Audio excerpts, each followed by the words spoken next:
హైవర్స్ నేను హిందువుని నేను చెప్పుకుంటే సరిపోదండి.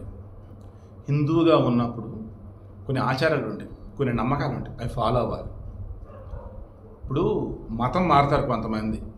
హిందువులుగా ఉన్నప్పుడు ప్రశాంతమైన జీవనం గడుపుతారు.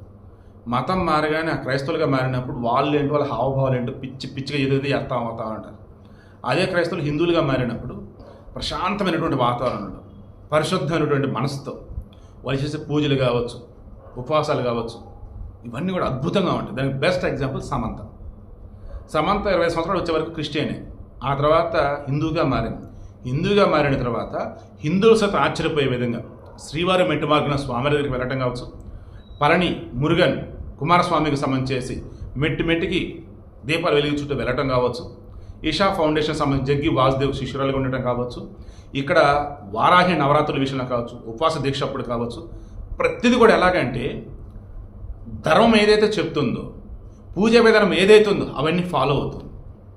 ఆమెను చూసినటువంటి పెద్ద పెద్ద పండితులు, గృహిణులు ఎన్నో ఏళ్ళుగా హిందూ ధర్మాన్ని సనాతన ధర్మాన్ని ఫాలో అవుతున్నటువంటి వాళ్ళు సైతం ఆశ్చర్యపోతున్నారు. ఒక మతం మారినటువంటి ఒక పర్సన్, హిందూ ధర్మాన్ని స్వీకరించిన ఒక పర్సన్ పూర్తిగా తనను తాను ఇలా మార్చుకుంది అంటే ఎలా సాధ్యమంటే తాను నిజమేంటో తెలుసుకుంది. ఏంటి ఆ నిజం? సనాతన ధర్మం అన్నది శాశ్వతమైనది, పవిత్రమైనది. ఇది నీ మనసుని పవిత్రంగా కనుక ఉంచగలిగినట్టయితే సాక్షాత్తు ఆ దేవుడి నీలో ఉంటాడు. అహం బ్రహ్మస్మి అంటే ఇదే, అంతా నేనే ఉన్నాను, అంతటా పరమాత్ముడు ఉన్నాడు, ఆ పరమాత్ముడు నాలో ఉన్నాడు, దట్ మీన్స్ నేను అంతా ఉన్నాను. అదే ఈరోజు సమంత ప్రూవ్ చేసిందండి. వీడికి ఇంట్రెస్ట్ ఒకటండి, ఏమిలా మనం హిందువులను చెప్పుకుంటూ ఎవడో హిందువుల మీద జోకులు వేస్తే వాడితో కూడా జత కలిపి కులుకులకు జోకులు వేస్తాం. మన మీద ఎవడో ఏదో అంటే వాడి తోక కట్ చేయాల్సింది పోయి వాడితో కలగలిపి ఏకైకలు పక్కపక్కల మళ్ళీ మనం ఏదేదో అంటా పోతూ ఉంటాం. బట్ ఇతర మతస్థులు అలా కాదండి. వాళ్ళ దేవుడికి సంబంధించి, వాళ్ళ మతానికి సంబంధించి, విశ్వాసానికి సంబంధించి అసలు ఎవడన్నా ఏదంటే ఊరుకోరు.